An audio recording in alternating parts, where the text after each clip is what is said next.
Baik, terima kasih kepada saudara moderator. Kami mohon maaf ada switch moderator karena saudara Sartika masih di kelas mengisi workshop, ternyata belum nyampe, masih di dalam perjalanan. Nanti switch dengan tema saya. Baik, yang saya hormati para pimpinan universitas serta guru besar serta para tamu undangan yang kami muliakan. Hari ini kongres yang ke-12 ini adalah titik perjalanan sejak 2009 hingga hari ini yang kita konsisten merajut gagasan-gagasan, pikiran-pikiran yang berkembang di dalam masyarakat. Ibu, Bapak, Ibu sekalian, di sini telah terkumpul 198 makalah. Dan itu tepuk tangan untuk pemakalah yang ada di belakang ini ya. Ini menandakan bahwa pikiran-pikiran Pancasila tidak hanya lahir di dalam ruang-ruang akademik, tetapi juga percikan-percikan api Pancasila ini tumbuh di dalam Karang Taruna, dalam kegiatan-kegiatan masyarakat sipil yang berdoyong-doyong untuk datang di kongres yang kita cinta ini. Perlu Bapak Ibu catat, 2009 kongres pertama, rekomendasi kita adalah pentingnya pendidikan Pancasila di pendidikan tinggi. Maka Undang-Undang Pendidikan Tinggi mengakomodasi yang namanya pendidikan Pancasila menjadi pelajaran wajib. Serta kongres yang ketiga, rekomendasinya adalah pentingnya lembaga tentang Pancasila. Maka lahirlah 2017 tentang unit kerja Presiden pembinaan ideologi Pancasila. Dan nanti kita harapkan ada sebuah rekomendasi yang penting untuk Republik di masa depan, dan nanti sidang forum lah nanti yang akan membahas bersama dengan narasumber dan pemakalah. Yang saya hormati Bapak Roky Gerung, kami persilakan duduk di meja kita. Tepuk tangan untuk semuanya. Terima kasih Pak. Yang kedua, Saudara Airlangga dari Universitas Airlangga, kami persilakan maju di depan. Ya. Yang ketiga, Agus Wahyudi, ya dari Bulak Sumur, kami persilakan. Silakan, Pak W. Dari Blitar. Ya, silakan duduk sini, tak apa-apa, Pak. Baik, Bapak Ibu sekalian, di dalam panel yang pertama ini kita membicarakan konsep. Konsep ini pikiran yang berat, ya. Ini terpancar dari paper kita, Pak Awe. Paper kita dari 190 yang bicara konsep itu 20%. 20% sekitar 40 orang. Yang terbanyak adalah tema panel yang kedua soal praksis. Jadi memang bicara konsep itu yang berat ternyata. Karena kita akan mendiskusikan konsep Republik. Ya. Maka di sini telah hadir Bapak Agus Wahyudi, Bapak Roky Gerung dan Pak Airlangga. Beliau ini adalah secara konseptual mempunyai prinsip-prinsip yang penting di dalam Republik ini. Dan maka kami persilahkan, ada satu pertanyaan dasar, ya, ada satu pertanyaan dasar, kenapa the founding father kita, bapak bangsa kita, memilih Republik. Padahal di dalam negara kita konsepsi yang sudah existing adalah kerajaan di masa lalu. Maka saya sitir pidato Insinyur Soekarno pada 1 Juni. Saudara-saudara, kita mendirikan negara bukan untuk satu orang, bukan untuk satu golongan, bukan untuk satu orang yang kaya, tapi kita mendirikan negara satu untuk semuanya, semua untuk semuanya. Jadi prinsip negara demokrasi, ya, prinsip negara Republik itu menjadi sangat penting. Kami persilahkan kepada Mas Airlangga untuk mengudar bagaimana prinsip-prinsip negara Republik itu menjadi sangat penting. Kami persilahkan Mas Airlangga.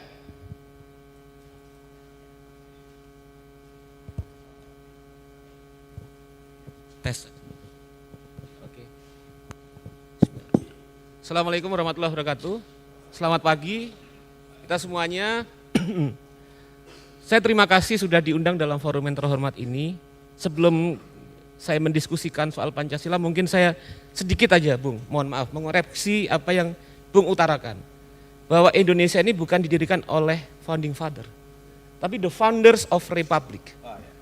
Jadi Indonesia ini adalah negara awal yang mengalami dekolonisasi pasca Perang Dunia Kedua, yang sejak awal muncul dengan konsepsi demokratik modern. Bukan hanya laki-laki yang menjadi pendiri republik, tapi juga banyak kalangan perempuan. Begitu. Nah, saya mencoba untuk memulai diskusi saya ini dengan pembicaraan kami tadi malam di warung kopi Pusat Studi Pancasila itu. Itu saya ngomong begini, kalau zaman Orde Baru, mengapa kemudian kita diajarkan berbagai banyak kemudian ajaran-ajaran moral Pancasila yang diperas menjadi 36 butir Pancasila, dan itu sangat menyakitkan misalnya pada saya pengalaman waktu SD. Kenapa? Karena kemudian kalau saya tidak hafal 36 butir Pancasila, saya nggak naik kelas. Dan ada teman-teman saya nggak naik kelas. Sehingga kemudian hampir semua anak sekolah zaman Orde Baru tahun 80-an itu harus hafal 36 butir Pancasila. Tapi kemudian setelah 98, setelah Soeharto lengser, saya yakin di antara ruangan ini tidak hafal 36 butir Pancasila. Bahkan sila pertama berapa butir? Bisa disebutkan kalau kemudian kita ngerepek Google. Buka Google baru bisa. Tapi kalau enggak, langsung top of mind, apa 36 butir Pancasila? Enggak hafal. Itulah hasil, itulah persoalan apabila kemudian Pancasila sekarang itu dimaknai sebagai sesuatu yang dogmatik. Mengalami proses yang disebut sebagai sakralisasi. Menjadi mitos. Dan yang paling mendasar sebetulnya terkait dengan pengajaran Pancasila yang warisannya kemudian masih muncul sampai sekarang, dihilangkan historisitasnya dari proses historis perjuangan para pendiri republik. Dihilangkan dari historisitas bagaimana bergumul dengan pemikiran-pemikiran termaju di dunia dari para pendiri republik. Dihilangkan dari bagaimana para pendiri republik menggunakan pandangan-pandangan termaju tersebut untuk membangun proses dialektik dalam proses yang disebut sebagai dekolonisasi. Nah, dari situlah kita mulai poinnya. Dari poin tersebut, saya kemudian melihat apabila kemudian Pancasila kembali diartikulasikan dalam konteks pergumulan historis pemikiran bagaimana para pendiri republik berdialog dengan pikiran-pikiran dunia yang paling maju, dan bagaimana kemudian hal tersebut terhubung dengan proses dekolonisasi negeri-negeri terjajah, maka kemudian kita baru ketemu bahwa semua itu terkait dengan pergumulan, terkait dengan gagasan konsepsi pencarian republik. Atau kalau kemudian dalam bahasa fakultasnya Mas Agus Wahyudi dan Bang Rocky ini filsafat sebagai filsafat republikanisme. Gitu. Nah, disinilah kemudian kalau kita kemudian dalam kongres saat ini bicara tentang konsep republik, maka sebetulnya ini adalah suatu sesi yang sangat penting karena di dalamnya adalah suatu gugatan. Gugatan terhadap pendangkalan ruang publik. Gugatan terhadap bagaimana perbincangan-perbincangan yang ada tidak memiliki makna sama sekali. Oke, terima kasih. Di mana kemudian kita misalnya melihat bagaimana contoh dari berbagai macam pendangkalan tersebut, seringkali kalau kita berbicara tentang etik, itu kemudian dianggap bahwa etik itu adalah hal yang mengawang-awang, gak membumi. Padahal jelas etik itu adalah suatu tindakan yang konkret. Suatu tindakan, pandangan, wawasan, kemudian tindakan, langkah yang berangkat dari suatu hal yang konkret. Bagaimana tiap-tiap citizen, bahkan sampai dengan elit, berani mampu mempertanggungjawabkan secara rasional alternatif-alternatif langkah, tindakan, pikirannya secara rasional. Nah itu sebetulnya yang dimaksud dengan etik. Nah bagaimana kemudian hubungan ini sebagai suatu gugatan? Karena kemudian kalau kita bicara republikanisme atau res publica itu adalah kedaulatan rakyat. Suatu pemerintahan dari rakyat untuk rakyat melalui proses bernalar, melalui penggunaan rasio. Mengapa demikian? Karena agar suatu proses berpolitik yang disebut sebagai res publica yang juga kemudian dianggap sebagai public affair, suatu urusan-urusan publik, maka kemudian di dalamnya dia harus menggunakan akal sehat, menggunakan argumentasi-argumentasi rasional yang dapat dipertanggungjawabkan. Nah itu yang hilang sebetulnya. Sehingga kemudian menjadi hal yang penting dalam setiap perbincangan ruang publik, apabila ada orang bicara tanpa menggunakan nalar, dia hanya kemudian bicara seenaknya, bahkan menggunakan otoritas atau force, maka yang harus dilakukan adalah menghantam pandangan-pandangan yang tersebut, pandangan tanpa argumen. Nah itu sebetulnya prinsip utama dari republik tersebut. Karena kemudian adalah suatu pemerintahan yang bekerja tanpa adanya hierarki dan dominasi satu kelompok terhadap kelompok yang lain. Yang tadi diutarakan oleh Bang Diasma, Bung Diasma tadi sebagai Soekarno muda itu, bahwa republik ini, negara ini kemudian untuk semua, bukan kemudian untuk milik satu kaum, bukan milik untuk satu kaum ningrat atau orang kaya. Maka dia kemudian ketika perumusan tentang apa yang disebut sebagai common good, kebaikan bersama, harus berlangsung melalui proses perdebatan, perbenturan akal dengan akal. Tanpa itu kemudian maka tidak ada fondasi landasan legitimasi bahwa common good itu benar-benar menjadi common good. Nah itu poin pertama terkait dengan republikanisme. Poin kedua, karena kemudian bahwa dalam perdebatan untuk mencapai kebaikan bersama, maka dia harus kemudian dijaga dan dikawal oleh semangat freedom as non-domination, kebebasan sebagai bebas dari dominasi. Dalam bahasa pendiri republik pendeknya itu adalah kemerdekaan. Jadi poinnya jangan sampai ada suatu kekuasaan yang sewenang-wenang, dia seenaknya melakukan interupsi, melakukan intervensi dan dominasi terhadap seseorang. Nah disitulah kedaulatan pikiran menjadi hal yang sangat penting, menjadi bagian dari kemerdekaan itu. Dan disitulah kemudian dijaga oleh yang namanya rule of law. Rule of law dalam konteks adalah adanya power sharing, adanya kemudian pembagian kekuasaan, adanya check and balances. Nah semuanya itu yang kemudian pelan-pelan tergerus, hilang dalam kondisi sekarang. Yang itulah kenapa kemudian saya utarakan membincang tentang republik adalah melakukan gugatan politik.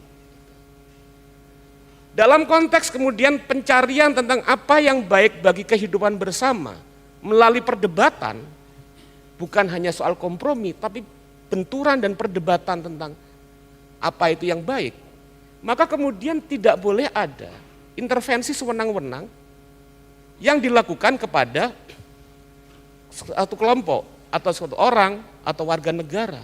Nah di sini kita bicara misalnya apa yang berlangsung beberapa bulan yang lalu. Bagaimana kemudian ketika kita mencoba untuk menggunakan hak pilih kita dalam momen yang paling penting memilih pemimpin, itu kemudian ada intervensi misalnya isu-isu terkait dengan misalnya intimidasi, paksaan. Itu pertama. Kedua, bagaimana kemudian upaya-upaya terorganisir melalui akal-akalan, melalui olah-olah untuk kemudian menggunakan bantuan sosial untuk memanipulasi dan memperdaya publik. Nah ini penting karena apa? Kalau kita lihat landasan republik ini, itu juga menjadi bagian poin paling mendasar kalau kita bicara tentang Pancasila. Apa itu Pancasila? Pancasila sila keempat.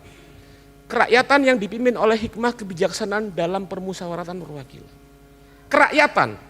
Kerakyatan adalah proses bertemu bersama dalam ruang publik untuk berdebat tentang kebaikan suatu kebijaksanaan, suatu kebijakan atau dinamika politik, kerakyatan hal tersebut hanya bisa dipimpin oleh hikmah kebijaksanaan. Apabila tidak ada dominasi atau kekuatan sewenang-wenang di luar diri warga negara untuk membatasi pilihan-pilihan rasional. Itulah kemudian yang berlangsung dalam proses intimidasi yang dilakukan oleh banyak kalangan terhadap warga beberapa bulan lalu. Itu juga yang dilakukan persoalan terkait dengan misalnya penggelontoran bantuan sosial yang dilakukan dalam waktu yang sangat berdekatan dengan pemilihan umum, dengan election. Nah, ini sebetulnya apa yang berlangsung beberapa bulan lalu terkait dengan MK itu, menurut saya itu adalah suatu pengingkaran dan pengabaian hal-hal yang paling fundamental, yaitu apa? Sila keempat, Pancasila. Nah, bagaimana kemudian menempatkan Pancasila itu bukan hanya semata-mata kalau dalam kajian-kajian hukum konvensional sebagai sumber dari segala sumber norma hukum, bukan itu. Tapi Pancasila sebagai landasan kritik. Mengapa? Karena historisitasnya itu berpijak pada pencarian dialektik pendiri republik tentang makna hidup dalam nation state. Nah, selanjutnya kemudian kalau kita lihat fondasi republikanisme itu juga muncul dalam konteks tentang hidup bersolidaritas.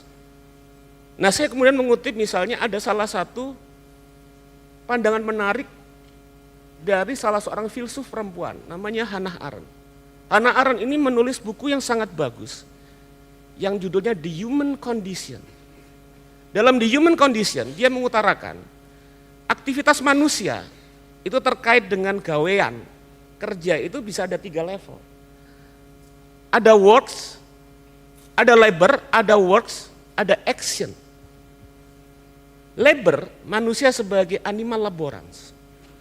Untuk dia kemudian memenuhi kebutuhan dirinya sehari-hari. Untuk bisa makan, untuk bisa melangkah, untuk bisa hidup. Nah, itulah kerja yang disebut sebagai labor. Nah, kedua adalah works. Works itu adalah instrumen untuk membuat peradaban, untuk membuat satu hal. Misalnya kerja itu works sebagai instrumen membuat meja, membuat bangunan segala macam. Yang paling penting itu adalah action. Karena action itu kemudian hanya tercipta dalam ruang publik, dalam public sphere. Karena kemudian dalam konteks mulai dari peradaban republikanisme polis Yunani, disebut oleh Hannah Arendt ini bahwa action dalam publik itu adalah menciptakan hal-hal yang baru, yang bekerja melalui dengan aktivasi power, kekuasaan sebagai bentuk keterlibatan secara plural, secara beragam dari masing-masing warga negara untuk membangun kehidupan yang lebih baik, hidup yang bermakna. Nah, dalam konteks inilah maka kemudian menurut saya bahwa itu yang sedang mengalami krisis dalam kondisi politik kita sekarang. Krisis terkait tidak ada hal-hal yang bermakna dalam proses pembentukan republik di era sekarang. Nah, ini konsepsi besarnya terkait dengan pemikiran. Bagaimana para pendiri republik kita misalnya kemudian masuk untuk menjalani dalam pengalaman membangun republik. Teks pertama yang bicara tentang republik itu ditulis oleh Tan Malaka.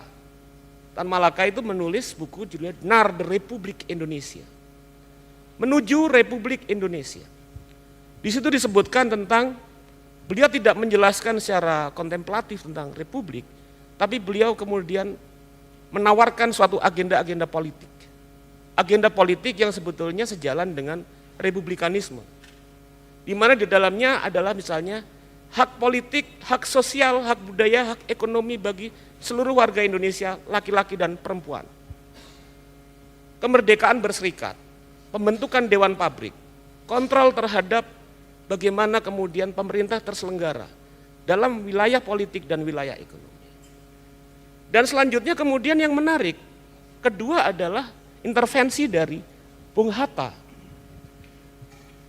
Bung Hatta ini kemudian masuk dalam proses yang kita seringkali sebut sebagai proses dialektik, yaitu negasi terhadap suatu kondisi negation of negation.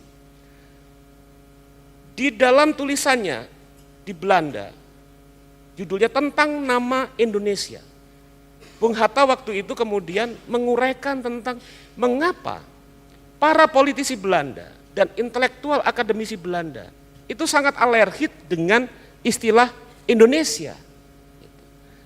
Karena menurut Bung Hatta, mulai dari kalangan konservatif, kalangan pro-imperialis, bahkan dari kalangan sosial demokrasi yang masih belum rela terkait dengan kemerdekaan Indonesia. Indonesia itu adalah teror, adalah intimidatif, karena mereka tidak siap apabila Indonesia merdeka. Dan diutarakan oleh Bung Hatta bahwa Indonesia ini memiliki makna politik. Menurut Bung Hatta, dia utarakan, bagi kami Indonesia adalah satu tujuan politik, tanah air di masa depan. Dan bagi seluruh warga yang hendak menjadi bagian dari Indonesia akan memperjuangkannya. Ini penting, pertama politik. Kedua, Indonesia adalah tanah air di masa depan, kata Bung Hatta. Artinya apa? Pencarian tentang keindonesiaan itu bukan pada semata-mata keagungan masa lalu. Bukan hanya pada fase-fase keagungan dan kemegahan masa lalu. Karena di sana, itu juga kemudian banyak sekali persoalan dan problem. Problem feodalisme, problem hierarki, problem tidak menerima kritik. Yang itu hendak dijebol oleh tesis Indonesia dari Bung Hatta. Dan selanjutnya, itu diutarakan oleh Bung Hatta 1928. Pada tahun 1932, Bung Hatta menulis lagi suatu teks, suatu manifesto politik, judulnya Ke Arah Indonesia Merdeka. Dia mengutarakan ada dua hal yang menjadi bagian utama dari tujuan Indonesia. Pertama yaitu adalah yang disebut sebagai kebangsaan kerakyatan. Jadi menurut beliau, menurut Bung Hatta, kebangsaan itu adalah suatu hal yang substansial. Bahkan kalangan-kalangan partai politik di Eropa sekalipun yang menekankan pada perjuangan internasionalisme, kata Bung Hatta, dia tetap dalam dirinya mengedepankan kebangsaan. Nah tapi kebangsaannya bukan kebangsaan ningrat, bukan kebangsaan yang menekankan bahwa satu pemimpin dirinya memiliki keistimewaan yang esensial untuk menundukkan yang lain. Bukan kebangsaan intelektual, dengan klaim pengetahuan dia bisa seenaknya memerintah seluruh rakyat, tapi kebangsaan kerakyatan.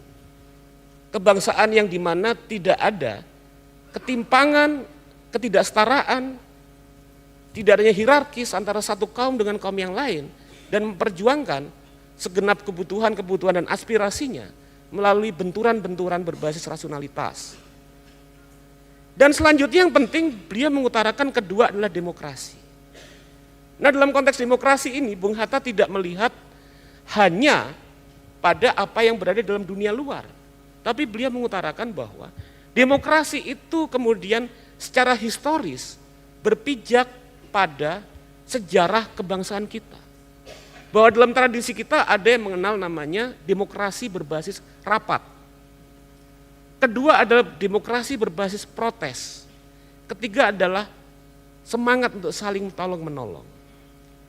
Nah ini adalah bagian perjalanan penting tentang republik. Dan ketiga, juga kemudian diutarakan oleh Bung Karno. Bung Karno kembali bicara, tesis-tesis politiknya bicara secara dialektik argumennya.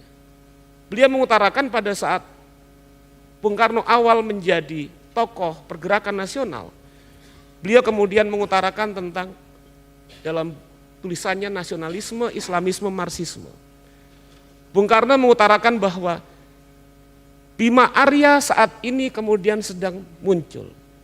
Dia kemudian sadar, bangun dari tidurnya dengan perasaan tidak enak, perasaan tidak nyaman terkait dengan hidup politiknya, hidup ekonominya, hidup sosialnya, hidup budayanya. Kesadaran itu muncul dari pengetahuan dan keyakinan. Nah dari situlah kemudian berlangsung apa yang disebut sebagai dialektiknya kolonialisme dan antikolonialisme.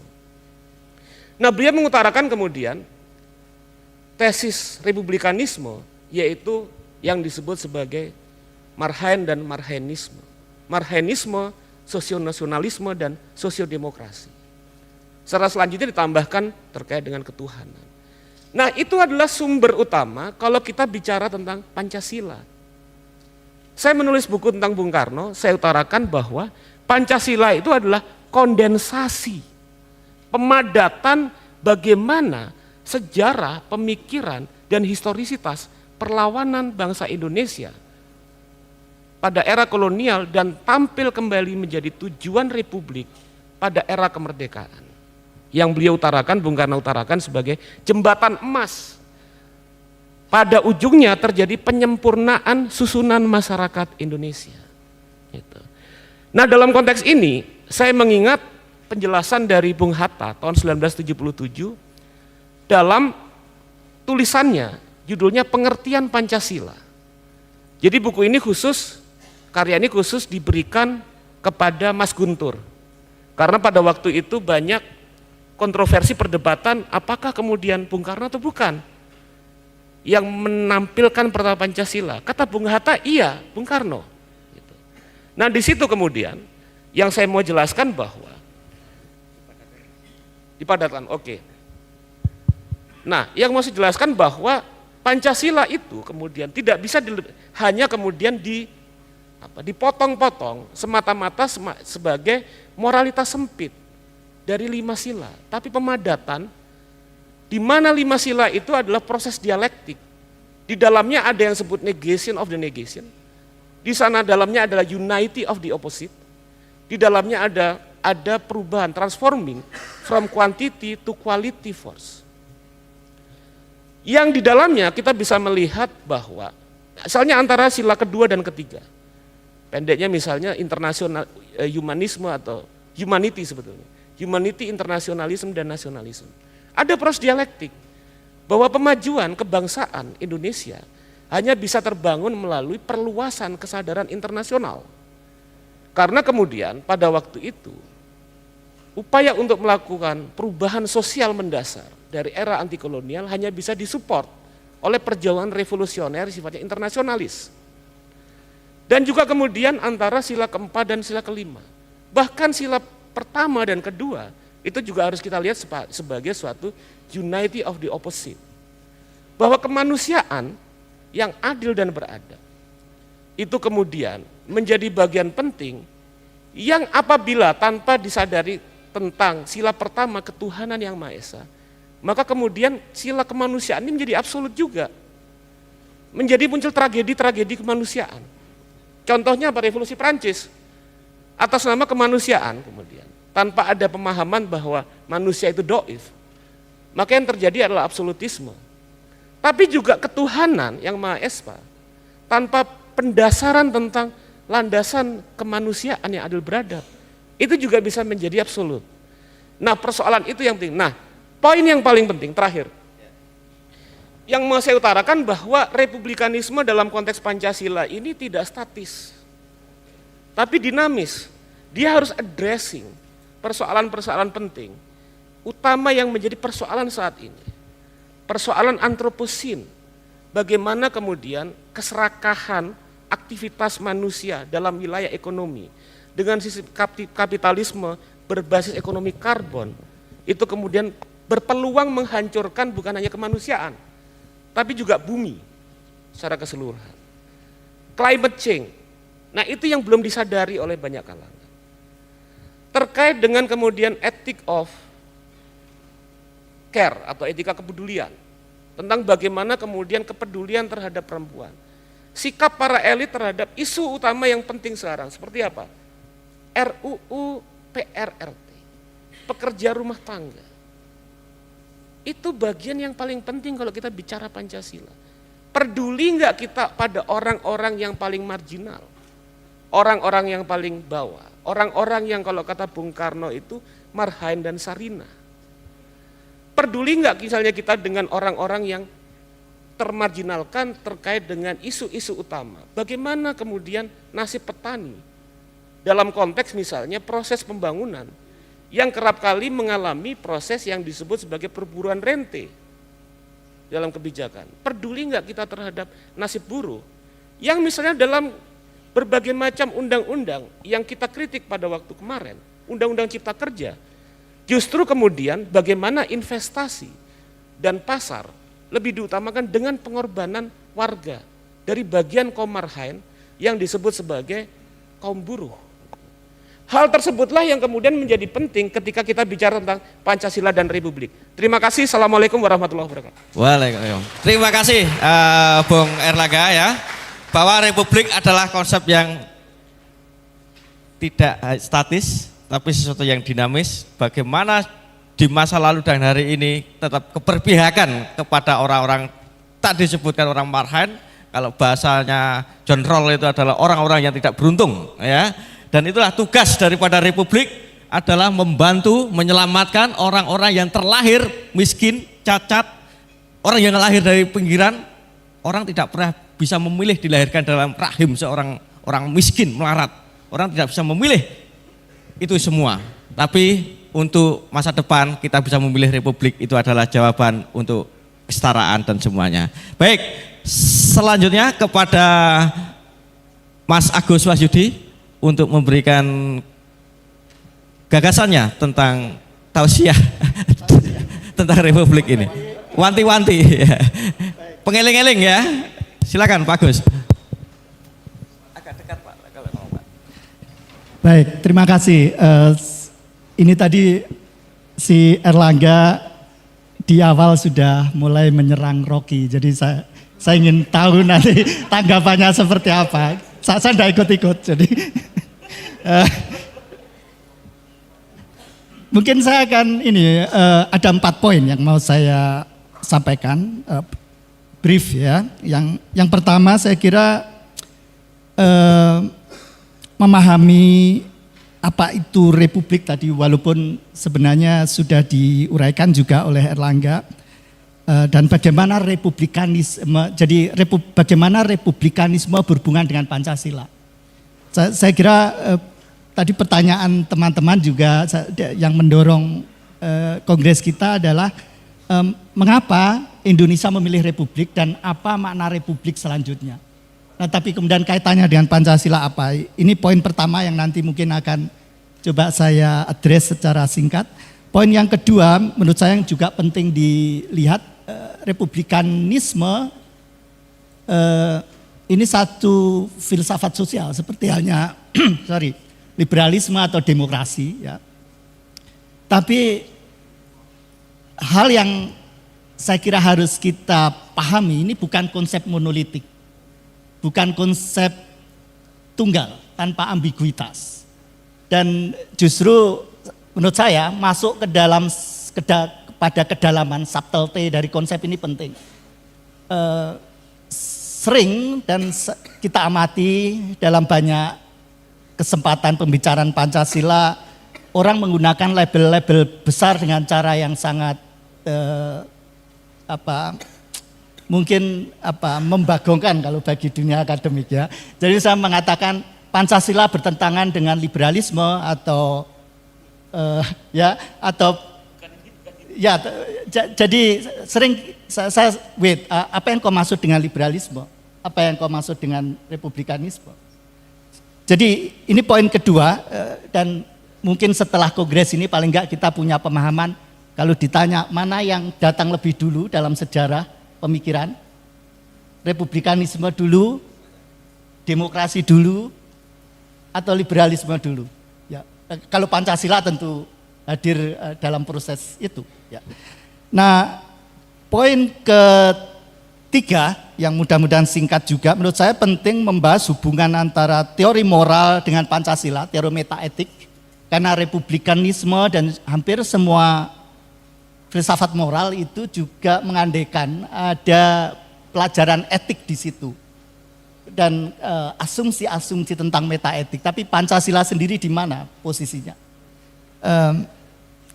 Terakhir, poin keempat yang mudah-mudahan singkat juga, saya akan mengajukan argumen kira-kira bahwa definisi operasional dari Republik Indonesia kemungkinan besar adalah Republik Marhaen.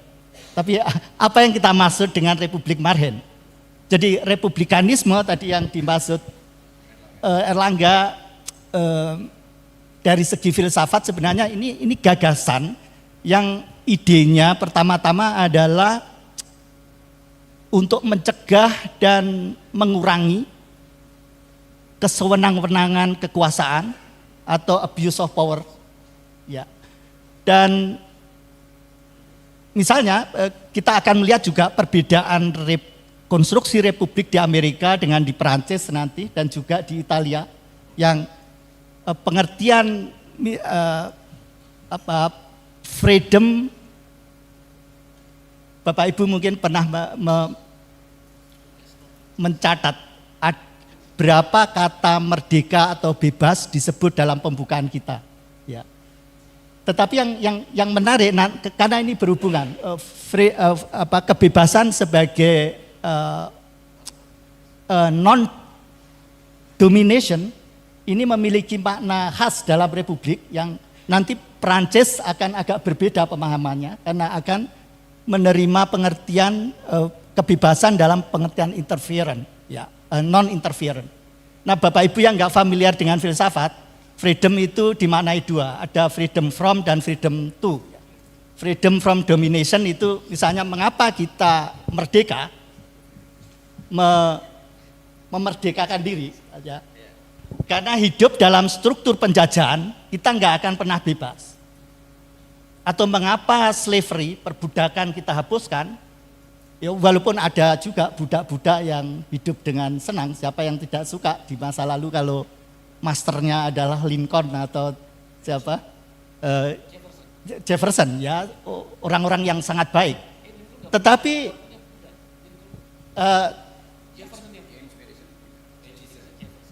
ya, tapi poin kita nanti juga gitu, dalam struktur perbudakan ada orang-orang yang merasa menjadi budak is fine.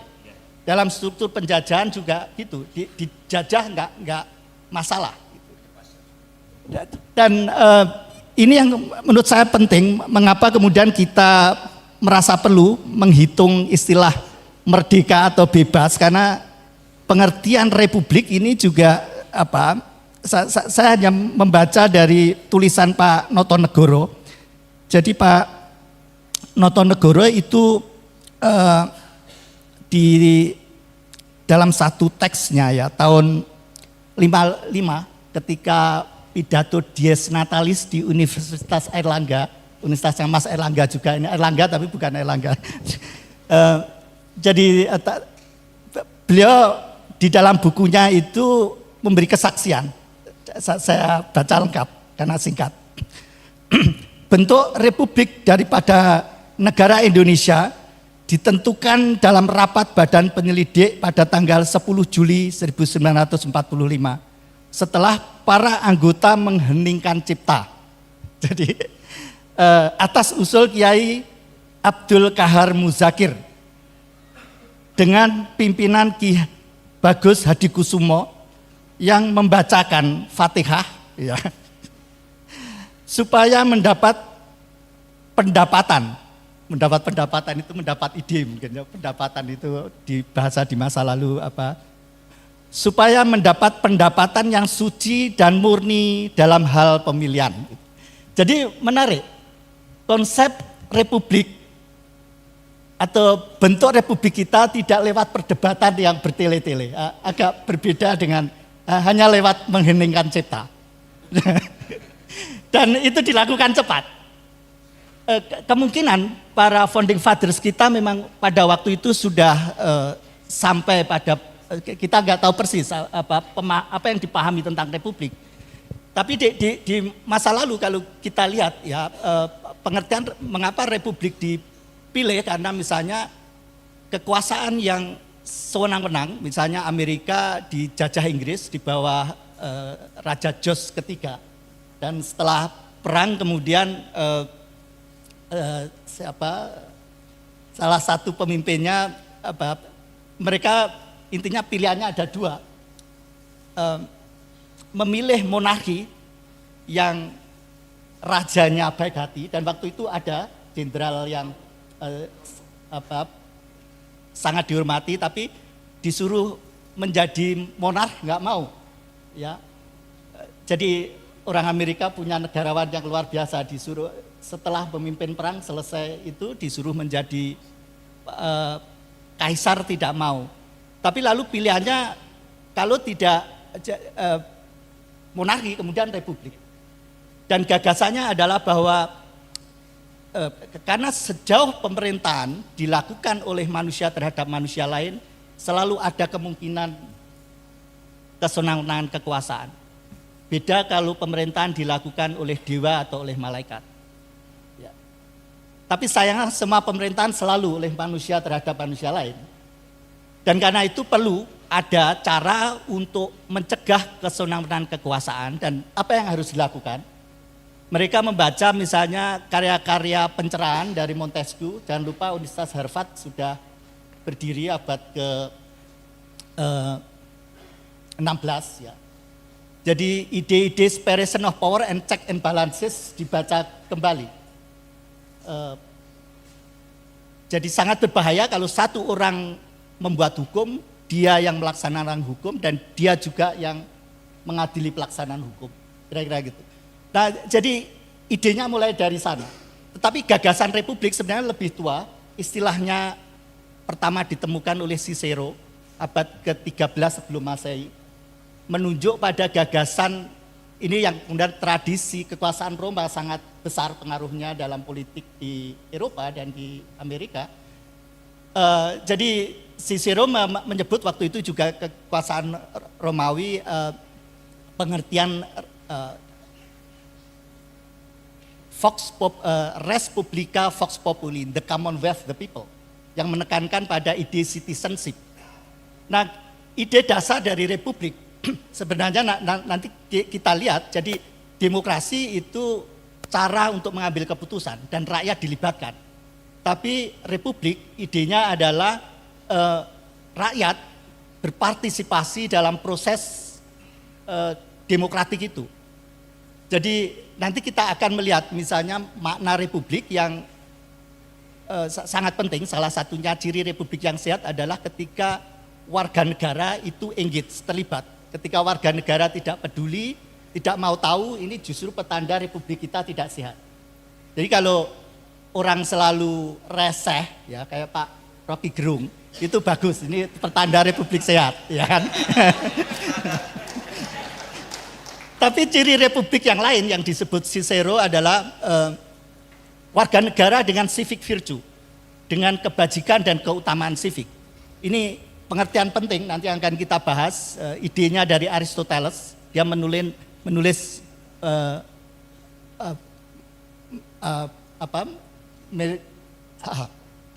yang jadi membuat daftar tentang virtues,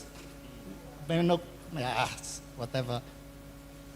Jadi etik Nicomachean apa Mas? Nicomachean etik. Aku enggak, tapi apa itu diajarkan di Fakultas Filsafat bagi yang tertarik belajar filsafat ya. Ya. Nah, nanti butir-butir itu sebenarnya akarnya dari sini ya, tetapi etik enggak hanya ini. Ya. Jadi civic virtue itu penting. Virtue itu seperti misalnya kejujuran ya, kalau tentara keberanian, courageous, compliant, kepatuhan pada hukum, segala macam. Nah, tetapi kita tahu nanti virtues itu bukan teori tindakan, ya. Tapi anyway, mengapa kemudian Aristoteles percaya bahwa republik yang baik adalah ketika warga negara nanti diajarkan, ya, ditanamkan dengan nilai-nilai keutamaan ini. Nah, tapi ciri republik yang lain adalah juga warga negara yang punya visi tentang common good, tadi yang didiskusikan Mas. Common good itu apa? Jadi ini kita bicara tentang kebaikan bersama.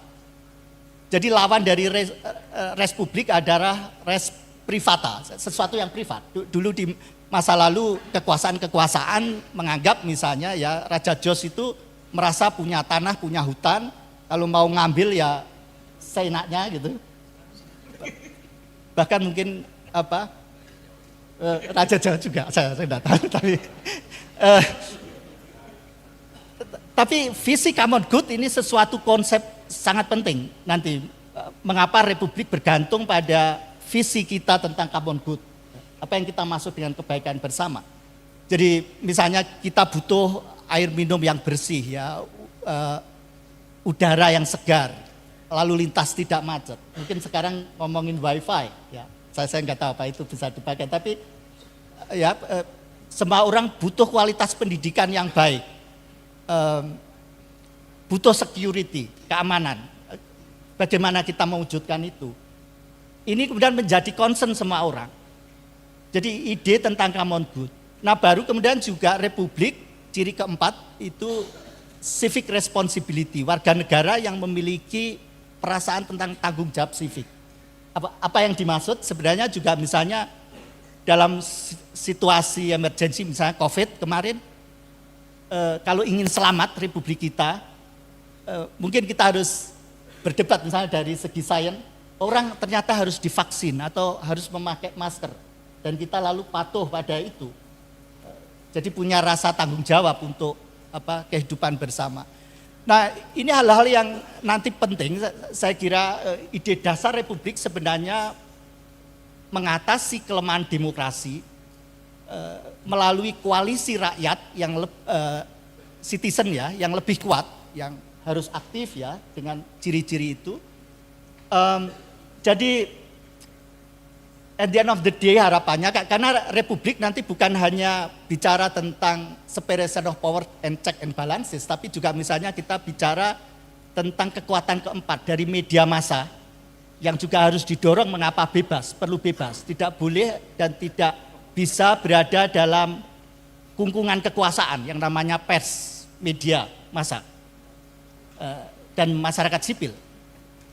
Jadi ini konsep-konsep penting yang jadi ini satu kompleks sistem yang melibatkan losi power yang sangat kompleks gitu. Dan karena itu Republik modern ini berbeda dengan Republik awal di Roma, dan kemudian juga perkembangan baru yang kita pelajari. Sebenarnya orang bicara tentang the new Republic revival, jadi kebangkitan Republik baru yang idenya adalah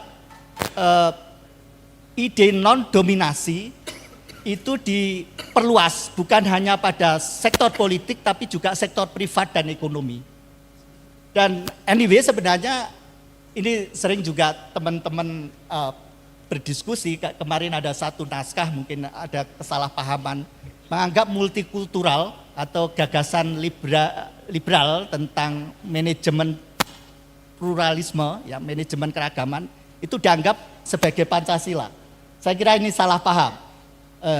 Justru saya kira kalau nanti melihat kelemahan dari multikulturalisme adalah melihat identitas seolah-olah sebagai fix dan given. Identitas itu evolving, ya, dan juga yang lemah dari teori multikultural atau teori liberal ini, mereka lupa dengan relasi kuasa. Relasi kuasa itu terbentuk dalam dua, ada relasi subordinasi, ada relasi tadi yang dimaksud dengan opresi, ya, relasi opresi atau dominasi. Nah, relasi subordinasi itu subjek tahu dirinya di bawah kehendak orang lain, you know you are under the will of others. Tetapi self atau kedirianmu itu tidak merasa diblok oleh orang lain. Kamu merasa relasimu baik-baik saja. Ini yang membuat nanti misalnya dalam struktur patriarkis, kaum perempuan merasa hidupnya baik-baik saja. Walaupun kenyataan nanti kita mentarget 30% anggota parlemen perempuan, itu tidak pernah tercapai. Ya, ada struktur sedemikian rupa yang membuat karena relasi kuasa itu keadaan, ya, nanti ide kesetaraan dan kebebasan manusia nggak bisa terwujud. Tapi juga yang dimaksud dengan relasi opresi adalah satu situasi ketika subjek tahu dirinya di bawah kehendak orang lain, you know you are under the will of others, tapi kamu mulai menyadari bahwa relasinya sudah sangat antagonistik. Dan ini biasanya yang melahirkan nabi-nabi, melahirkan para aktivis pergerakan, mungkin orang-orang kayak Pak Jito, Mas Rocky, dan dan reformasi kita mendorong sebenarnya gagasan-gagasan dan ide-ide kesetaraan ini.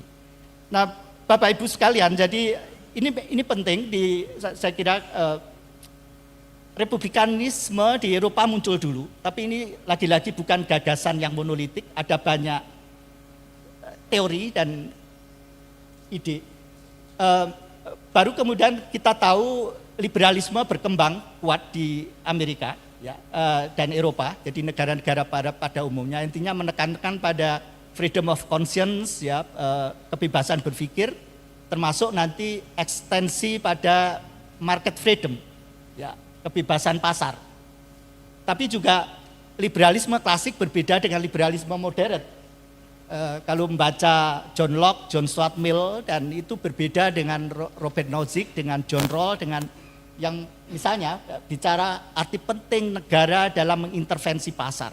Karena kalau market dibiarkan tanpa rule ya, unconstrained, Eropa mengalami itu. Jadi mereka belajar dari situasi itu.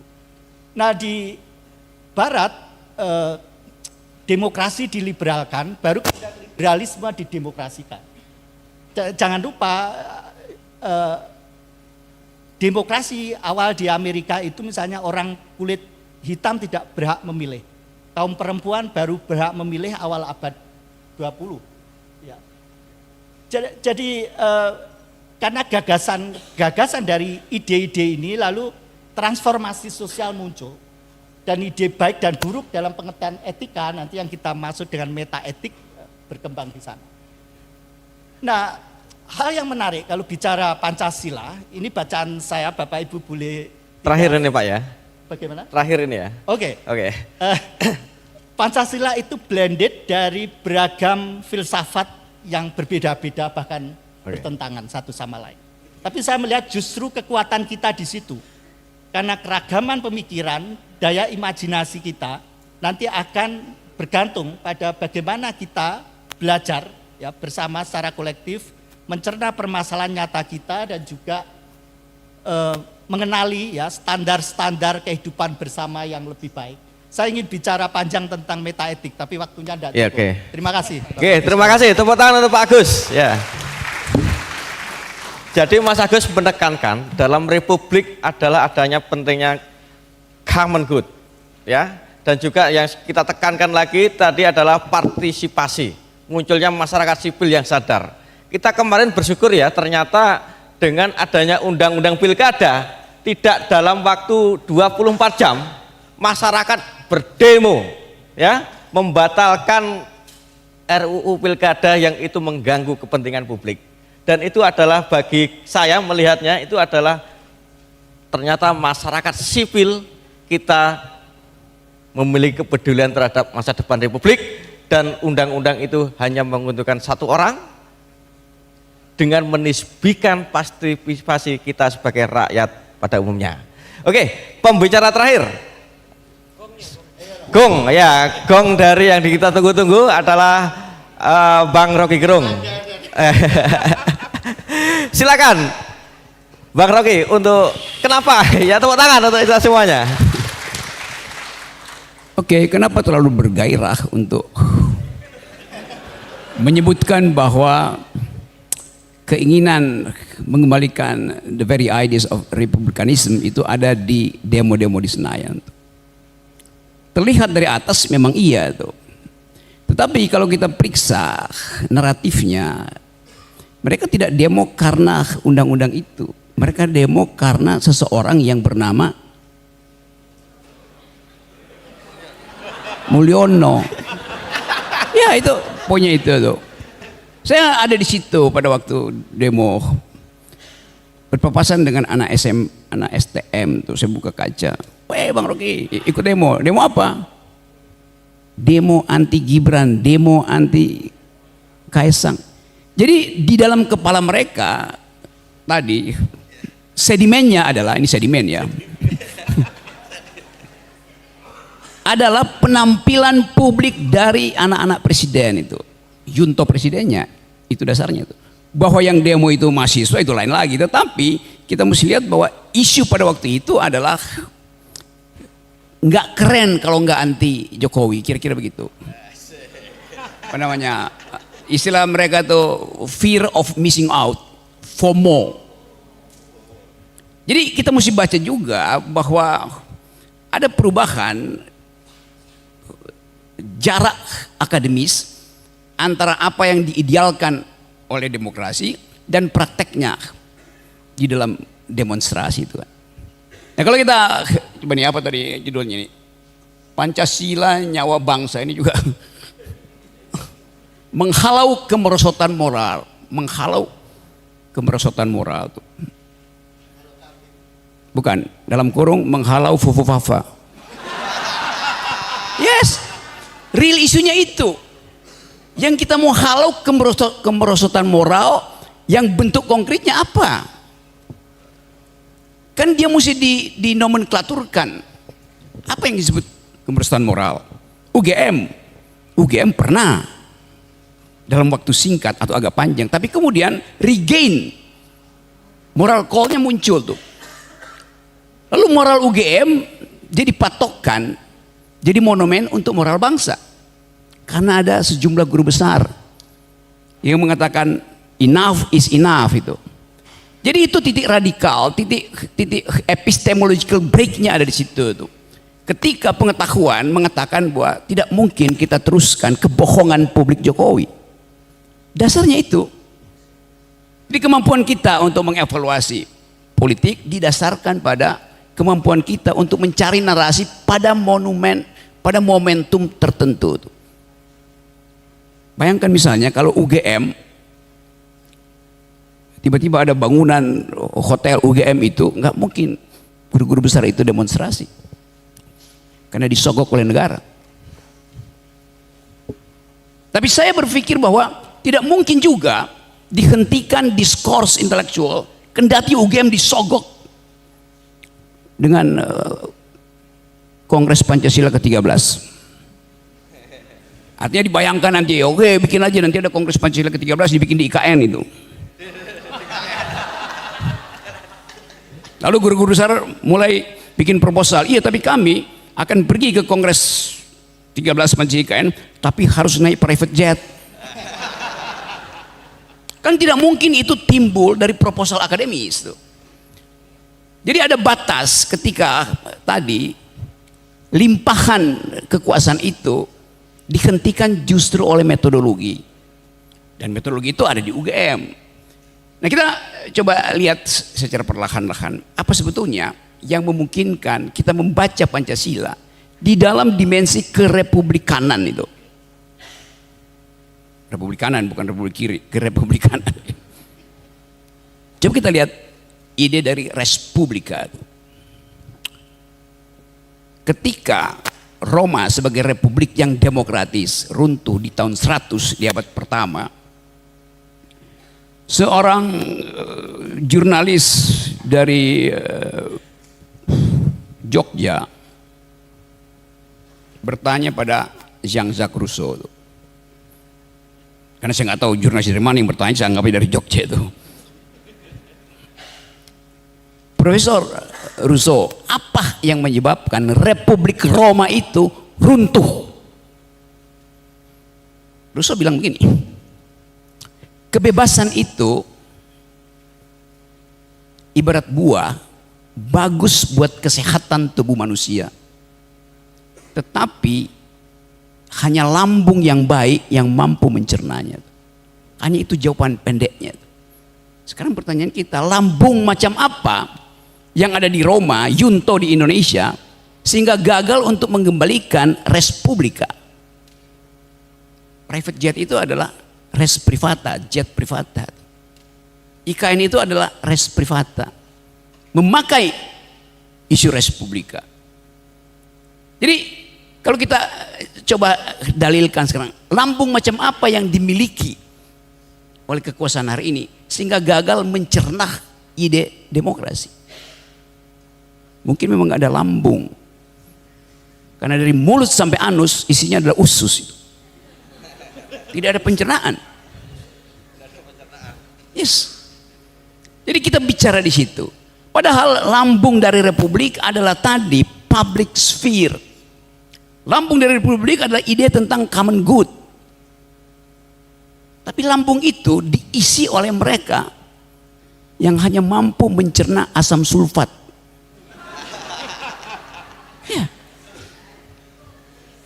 Yang bahkan masih menunggu momentum November untuk jadi anggota DPRD, jadi bupati.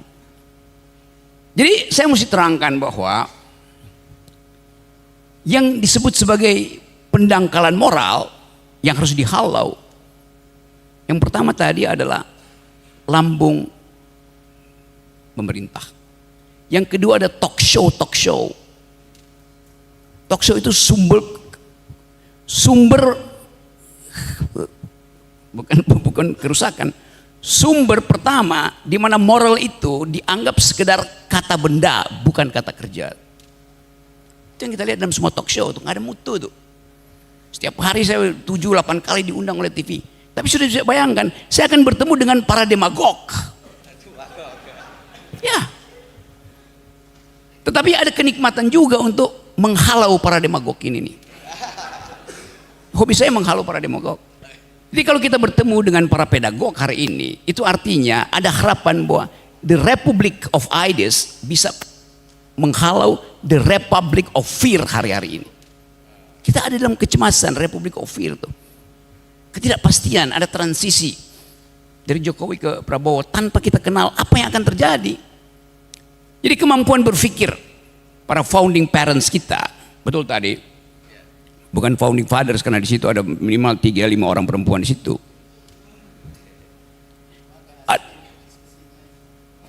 Kenapa? Oke, nanti saya bikin asik di pertanyaan. Oke. Jadi sekarang kita masuk pada Pancasila ini mau disebut sebagai apa? Ini ada istilah baru. Nyawa bangsa tuh.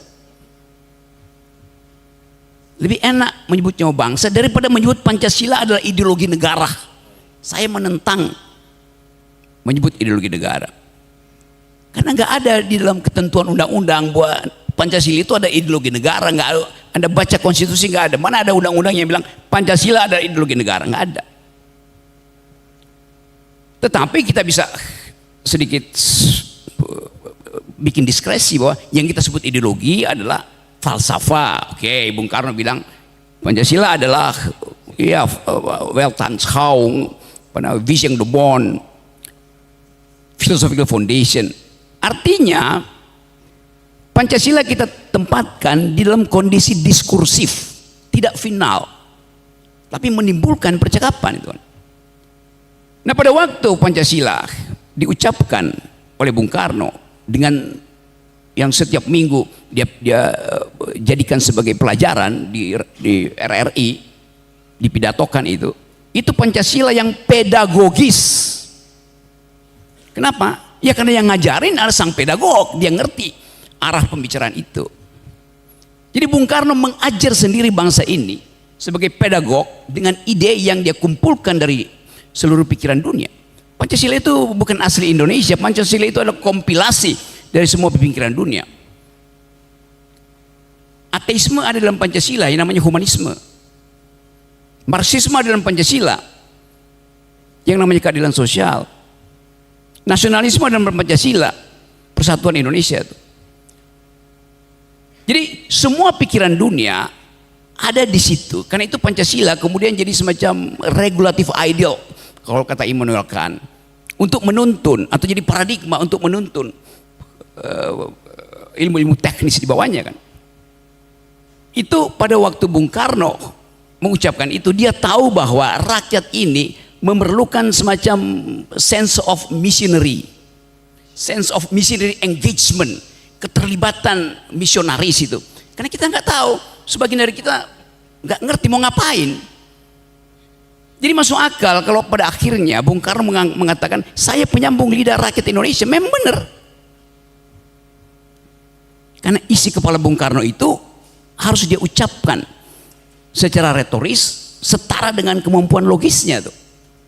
Itu yang terjadi. Karena itu kita kalau kita dengar Bung Karno betul-betul di dalam pikirannya ada dialektika Di dalam pikirannya ada koherensi sekaligus. Di dalam pikirannya ada versi keadilan sosial yang diucapkan terus-menerus. Datang dari secara otentik dari cara dia paham tentang Pancasila. Pancasila di era Bung Karno adalah sebuah pedagogi itu. Di era Pak Harto dia berubah Pancasila itu. Dia menjadi persyaratan untuk menapis lawan politik. Kan jadi instrumen akhirnya kan. Proposisi-proposisi Pancasila itu diucapkan oleh semua menteri itu tanpa mereka mengerti bahwa Pancasila itu adalah ideologi, kalau kita pakai bahasa sekarang itu dalam pengertian yang terbuka, untuk menghasilkan percakapan, bukan untuk didoktrinkan. Yang terjadi begitu pada era Soeharto, era Orde Baru. Setelah era reformasi kita mencoba untuk memberi isi baru pada Pancasila itu, karena ada problem-problem baru soal gender equality, soal ecological footprint, environmental disaster segala macam. Jadi kita hidupkan Pancasila itu di dalam upaya untuk tetap dalam pengertian ada mission sacre di situ, ada misi suci di situ tuh. Sesuatu yang kita ingat bahwa semua bangsa itu diikat oleh semacam misi suci di situ. Tetapi dalam perkembangan kita lihat bagaimana yang kita sebut mission sacre itu, sense of missionary engagement, mengalami reifikasi, mengalami pengkeras kepalaan. Ya, apa bisa nggak teman-teman begitu reifikasi itu? Iya, pengkeras kepalaan. Kenapa dia mengalami pengkeras kepalaan? Karena dia tidak mampu lagi untuk didiskursifkan, macet diskursis selama reformasi. Kenapa? Ya udah demokrasi, ngapain? Nah sekarang ada keperluan itu karena tadi ada moral call untuk menghalau kemerosotan moral itu. Jadi betul-betul kalau kita mulai masuk di dalam sedikit wilayah filosofi, tadinya Pancasila itu semacam reinen Vernunft, pure reason, konstruksi filosofi. Sekarang dia jadi practitioner Vernunft, kebutuhan untuk mengevaluasi etika politik. Jadi fungsi itu yang saya kira lebih baik kita ucapkan hari ini. Di fungsi Pancasila untuk mengevaluasi etika politik. Dan itu yang memungkinkan UGM masuk lebih jauh menginterupsi keadaan kekuasaan hari ini. Paling enggak interupsi aja, interupsi mengganggu stabilitas berpikir para politisi. Saya mondar-mandir BIMTEK segala macam itu, dan saya lihat bahwa tidak ada satupun semacam harapan bahwa politik akan diasuh oleh pikiran. Not at all. Mereka undang saya buat BIMTEK, tapi saya tahu itu hanya untuk menghabiskan anggaran. Jelas. Jadi conditional ini yang buat saya hari-hari ini menjadi relevan kalau kampus bring politics kembali ke kampus. Dasarnya begitu.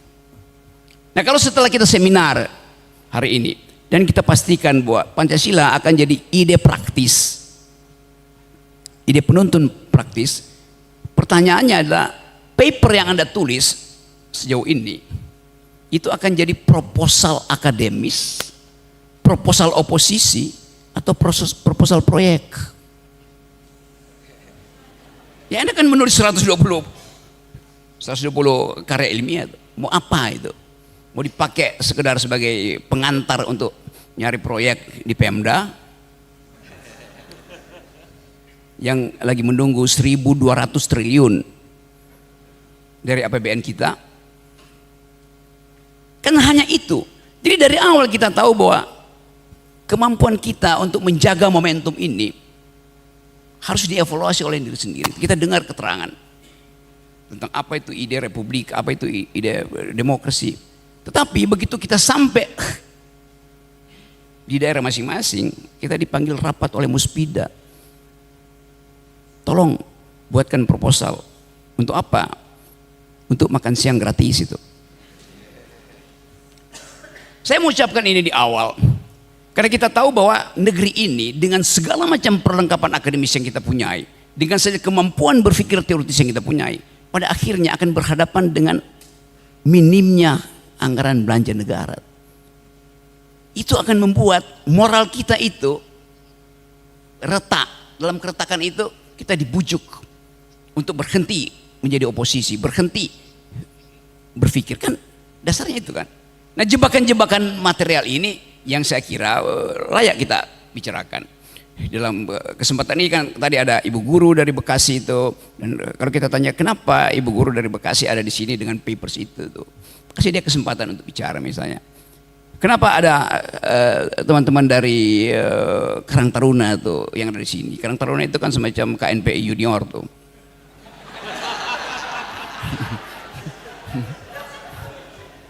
Jadi sekali lagi ada tahapan kita coba bongkar. Kalau kita bilang Pancasila itu ada ideologi, oke, kita akan bongkar metafisiknya, epistemologinya, bahwa ideologi itu mestinya kalau dia betul-betul ideologi dia mesti berakar pada pada psikis manusia itu, gitu kata Althusser misalnya itu.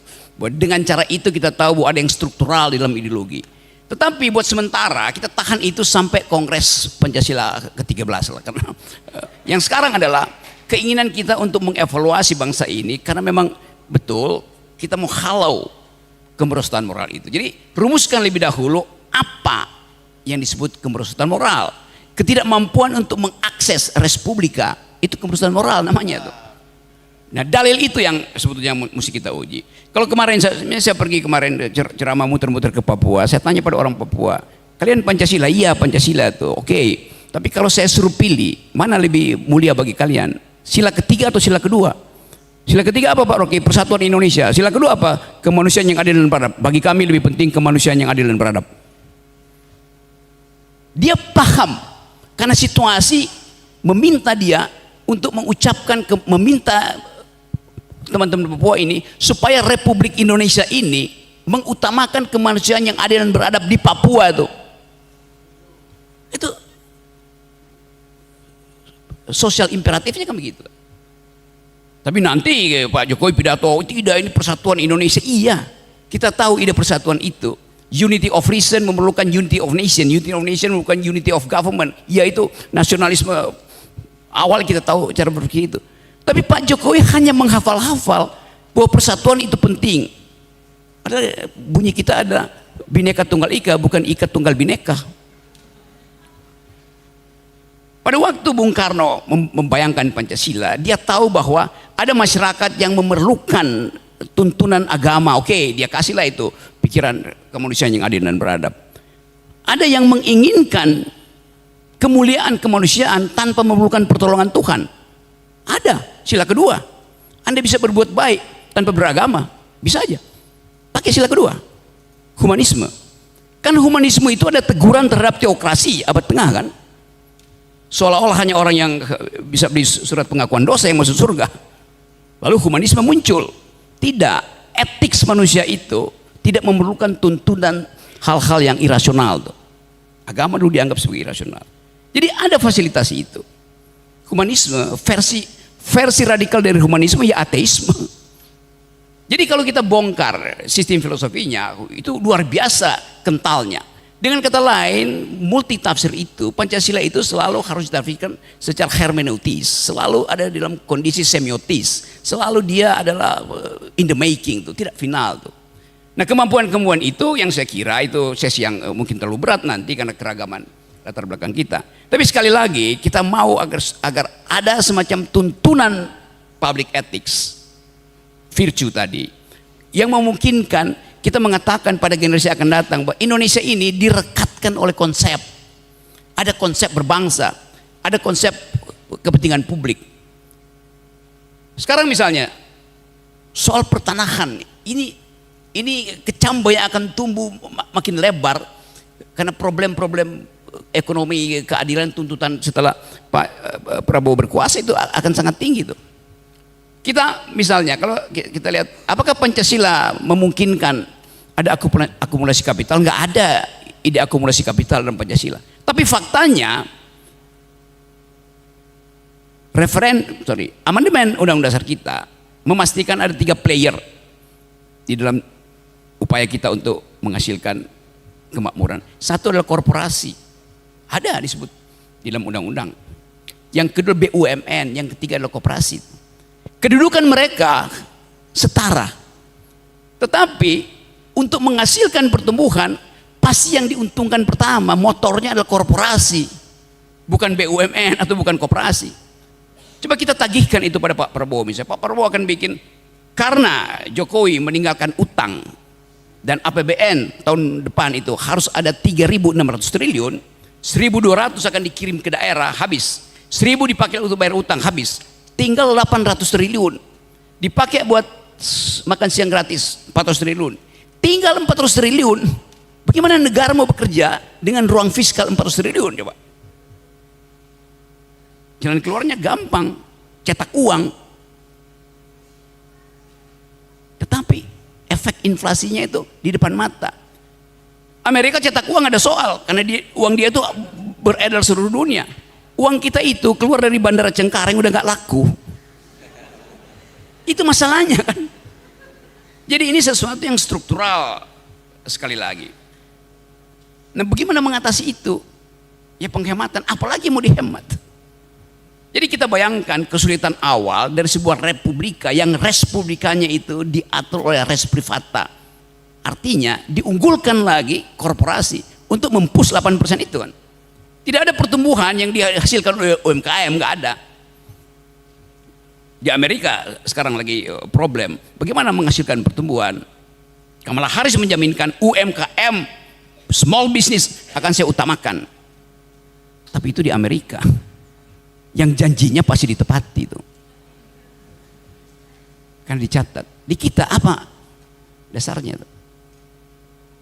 Impactnya secara sosiologis adalah market ekonomi kalau 8% growth-nya, artinya market ekonomi akan masuk sampai ke level kultural. Akan ada kolonisasi culture oleh sistem. Kata Habermas begitu kira-kira. Jadi keadaan itu memungkinkan kita membaca dari sekarang bahwa Respublika akan gagal lagi di era ke depan. Secara akademis, bagaimana kita hentikan itu? Taruh proposal keadilan sosial. Bagaimana mulai proposal keadilan? Ya protes. Bagaimana protes? Ya demonstrasi. Jadi kita dipanggil lagi untuk mulai mempersiapkan demonstrasi pasti harus dilakukan untuk memelihara Respublika. Karena nggak ada cara lain. Akumulasi adalah hak dari korporasi. Oh ya, karena itu market ekonomi boleh untuk menentukan efisiensi itu. Supply demand ditentukan oleh market ekonomi.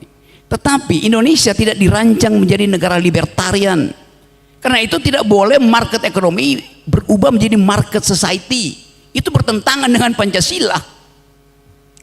Jadi conditional ini yang seharusnya diucapkan dengan baik oleh mereka yang menulis paper, pergi ke daerah, pulang dari kongres ini, terangkan ini kondisi sosial kita itu yang akan membatalkan ide tentang Respublika. Jadi bukan kita mulai merencanakan demonstrasi, tapi memang akan terjadi, itu soalnya. Karena APBN adalah batas dari ambisi politik presiden siapapun itu.